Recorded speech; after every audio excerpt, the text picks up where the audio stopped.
Continuamos en Grupo FM Noticias en este mediodía del 31 de diciembre del año 2021, a unas cuantas horas de concluir este año, este segundo año de COVID-19, y estamos platicando con el doctor René García Toral, neumólogo y especialista en cirugía de pulmón.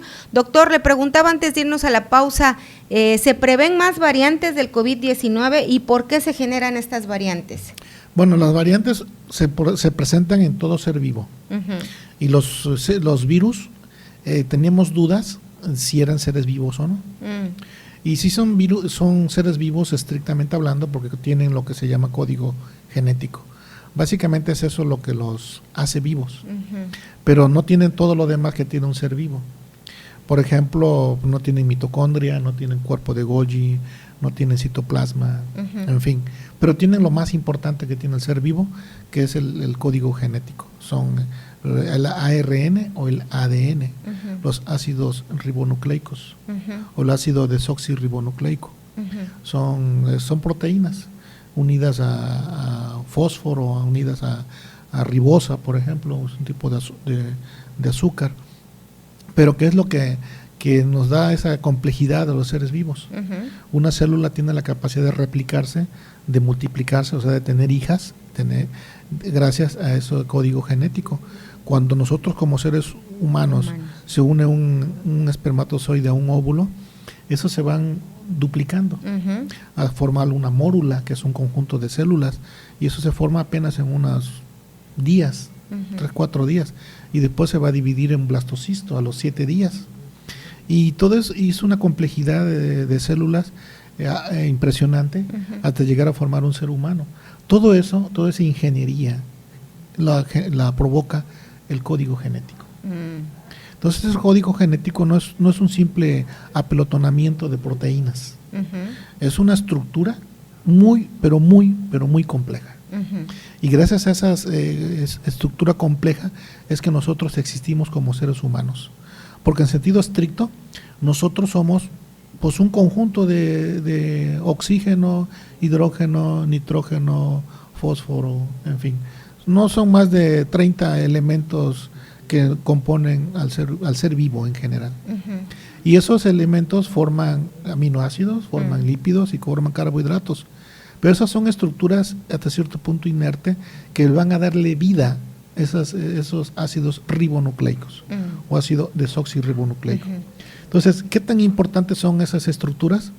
Pues que forman al ser vivo. Y entonces, ¿sí podrían generarse aún todavía más variantes? Claro, el ser vivo va evolucionando, va cambiando, todas las plantas, los animales, el ser humano. Ustedes escuchan del Homo neandertal, Homo sapiens. Pues nosotros hemos ido evolucionando, como ya lo decía Carlos Darwin, ¿no? Hemos ido evolucionando y esa es una mutación. Los seres humanos mutamos, cambiamos. No somos igual que hace unos 5 millones de años. Nuestras mutaciones son lentas. Los virus mutan y mutan rápido. Entonces la diferencia entre un virus y un ser humano, pues es la velocidad con la que muta. El virus se multiplica y se replica muy rápido, y el ser humano nos multiplicamos muy lento, en 9 meses. Tardamos 9 meses en crecer un niño, un bebé. Y aquí en 2 años ya se crearon 5 variantes. Claro, es peor que un ratón, ¿no? Peor que un ratón, peor que una cucaracha. O sea, los virus se multiplican rapidísimo. Y no son más que proteínas, o son ácidos ribonucleicos cubiertos por una capa de lípidos y proteínas. Entonces no hay manera de frenar que continúen creándose más variantes, doctor. Todos los seres vivos, todos, incluyendo los virus, mutan, cambiamos, así los ven los animales. Esto me recuerda a los perros, por ejemplo. Nosotros vemos un perrito, un pug, pues ese animalito supuestamente viene del lobo. Ustedes ven un pug o un French Poodle, ¿qué tiene que ver un French Poodle con un lobo? Pues es ridículo, pero así es. La ciencia evolutiva nos dice que ese animalito tierno que tenemos ahí junto en las piernas viene del lobo y no tiene nada que ver. Pues así logra suceder con un virus. El virus no se sabe exactamente el origen, pero tiene millones de años de que existen los virus. No se crearon ahorita con China. Y los virus existen para los seres vivos como los humanos, pero también para las plantas. Entonces hay que dejar esos mitos de que esto se creó en un laboratorio. Pues no lo podemos afirmar ni descartar, pero lo cierto es que los virus existen y han existido siempre, desde que el ser vivo existe. De hecho, una de las teorías del origen de los virus es porque supuestamente una de las bacterias pues no se pudo crear completamente y quedó libre los ácidos nucleicos, ya sin la estructura más que con la pura capa lipoproteica, y aparentemente eso fue lo que se generó, pero no se sabe exactamente cómo fue que se crearon los virus hace muchos miles de años. Doctor René García Toral, neumólogo, cirujano de pulmón de aquí del puerto de Veracruz. 2 años más, según la Organización Mundial de la Salud, vamos a seguir combatiendo el COVID-19. Obviamente este es un virus que ya va a quedar para la eternidad, pero en materia de pandemia se habla de 2 años más. ¿Podremos sobrevivir a esta situación? Sí, claro, o sea, el ser humano somos peor que las cucarachas, ¿no? De hecho, alguna vez escuché un artículo que hablaba sobre eso, que al final los únicos que van a quedar vivos al final del mundo, pues eran los seres humanos y los insectos. Los seres humanos porque logramos modificar nuestro ambiente, por eso creamos el clima, ¿no? Adaptamos el ambiente a nuestra conveniencia, y los insectos se modifican, y se modifican ellos para adaptarse al ambiente. Y este personaje, este autor que no recuerdo el nombre, hablaba de que al final muchos animales van a desaparecer, como ya estamos viendo, que están en peligro de extinción, pero va a ser muy difícil atacar o acabar con los insectos, ¿no? Y vamos a ser los únicos que luchemos. Claro, ahí están los virus. Pero para mitigar un poquito esta situación, doctor, nuevamente, ¿qué recomendaciones, además de las normales que ya conocemos, debemos de seguir? Debemos de vacunarnos, ¿no? Es la única herramienta confiable que tenemos contra los virus y bacterias. Existen vacunas contra bacterias también, como la del neumococo. La epidemia de la influenza, pocos la recuerdan, se generó en el 2009. Tardamos 10 años con esta pandemia, a muchos no les impactó, pero los médicos que vemos patología respiratoria, sabemos que cada mes de marzo y abril, pues nos llegaban más y más casos de pandemia, de influenza. Tuvimos en el 2009 y después tuvimos otra curva alta en el 2012. No hubo tanta publicidad con la influenza porque allá por el 2009 no teníamos todavía Facebook, mucho menos teníamos Instagram o el Twitter. Y era muy localizado, ¿no? Era México. No, era todo el país, todo el mundo, pero repito, no había tanta difusión. Sí, claro. Pero sí hubo mucho muerto, no tanto como ahora con el COVID, pero este COVID no lo vamos a poder acabar tan fácil. Tenemos que vacunarnos.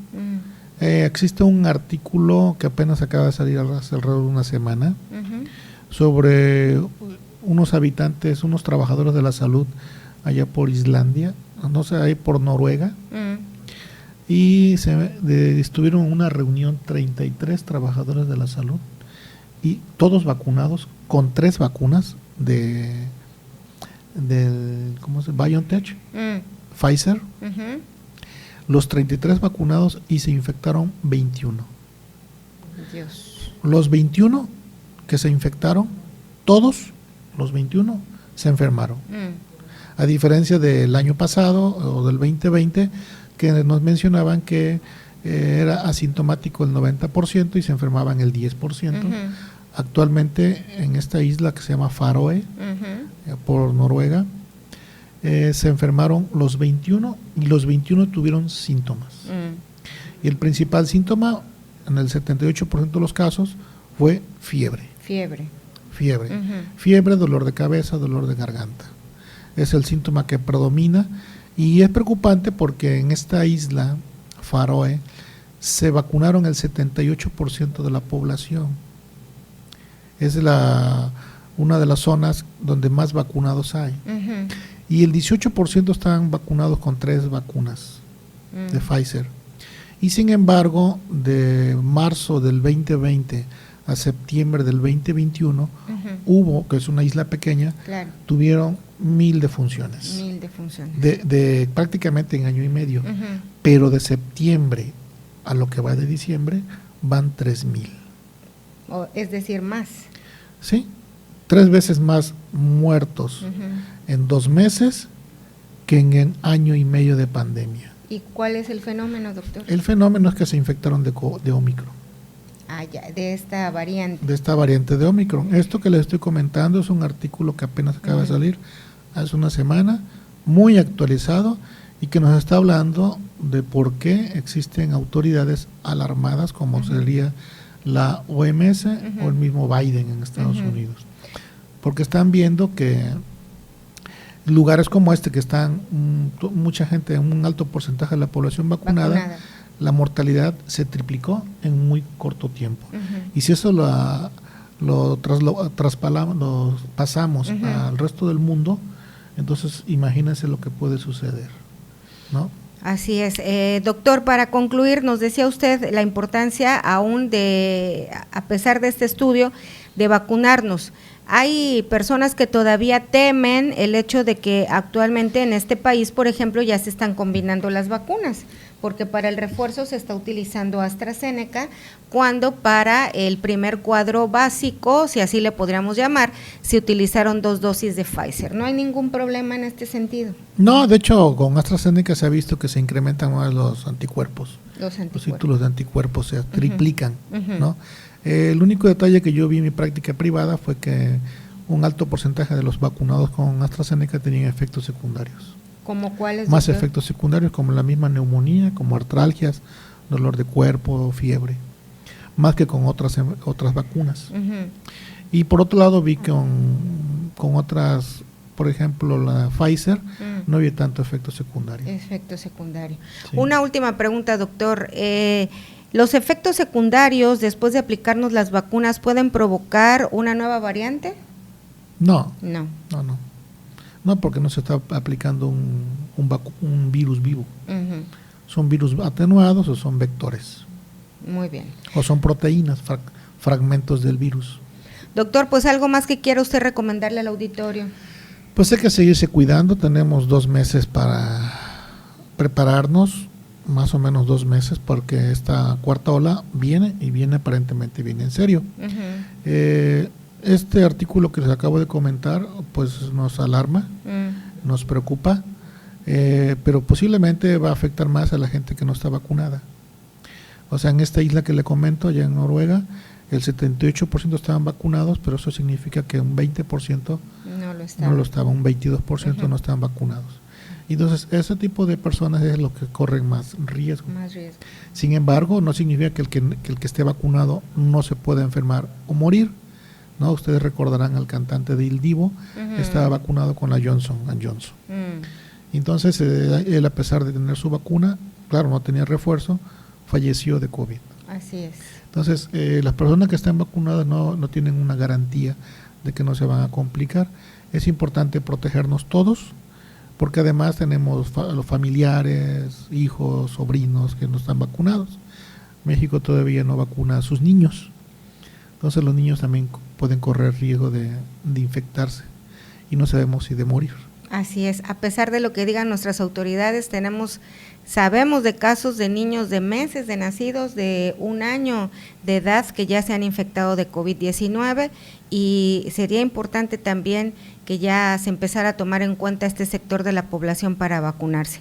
Doctor René García Toral, neumólogo, cirujano de pulmón aquí en el puerto de Veracruz, le agradezco mucho haya compartido sus conocimientos con el auditorio y le deseo que pase usted un feliz año nuevo en unión de su familia, lo que podemos reunirnos, ¿no? Claro. Porque también hay que tener un poco de conciencia en ese aspecto, aunque son fiestas que año con año celebramos, pues debemos de ser conscientes de que continuamos en pandemia y que con esta variante Omicron podría haber mayores problemas. Muchísimas gracias, doctor, y feliz año nuevo. Igualmente para todos. Gracias. Vamos a la pausa, regresamos con más entrevistas.